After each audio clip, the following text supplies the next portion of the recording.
What up, guys? Swifty here, covering everything Chicago Bears. We have our 3-day mandatory mini camps that started yesterday. I posted a short video on Robert Quinn's no-show and what that means. I also posted a video on the new defensive tackle we signed, Mike Pennell. This update focuses on news from day one of our 3-day mini camp. We had updates on the offensive line, a couple of injury updates, including a new injury, and much more. Let's get into it. The major injury news coming out of camp is from Dakota Dozier, the newly signed offensive guard who has been splitting reps with Mustipher at right guard.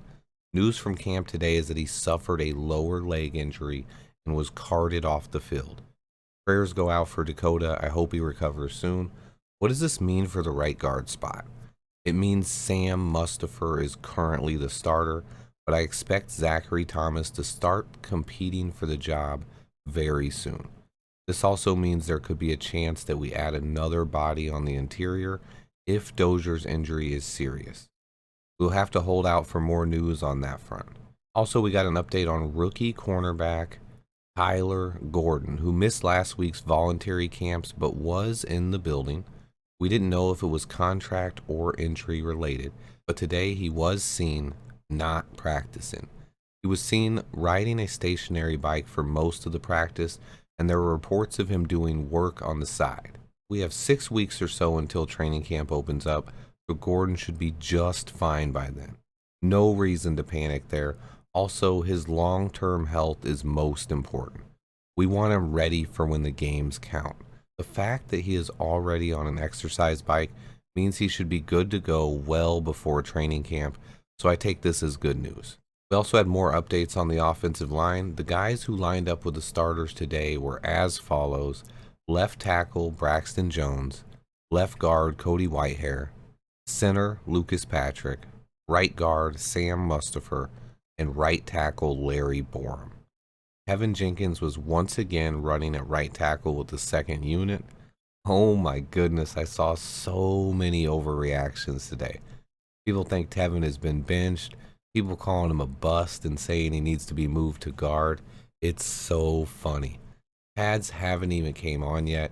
Anyone with real football knowledge knows you can't tell much about the offensive line without pads on. You can't judge guys who play in the trenches when they are wearing shorts. It's that simple.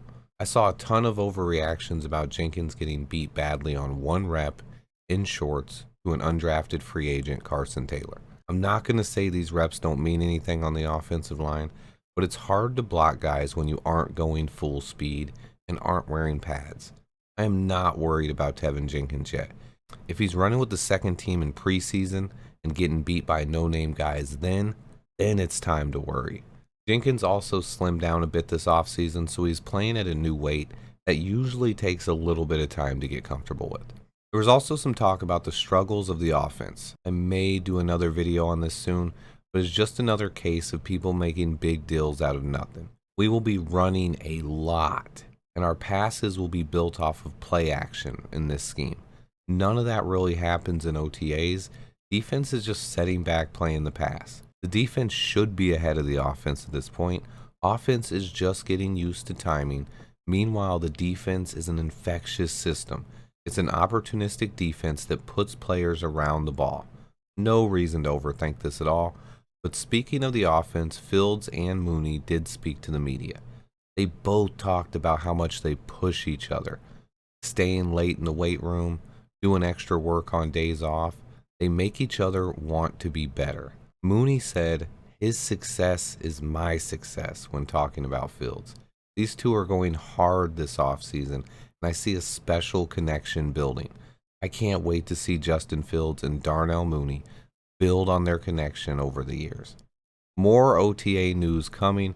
I will be back breaking down all the news. Practice should be getting underway now. There should be a lot more news coming out this week. I also have my Trestan Ebner breakdown coming this weekend. Hit that like button, subscribe if you haven't yet, and if you have, turn on those notifications so you don't miss out on new videos. I post videos daily and cover everything Chicago Bears, and we'll be mixing in a few fantasy football videos this summer as well.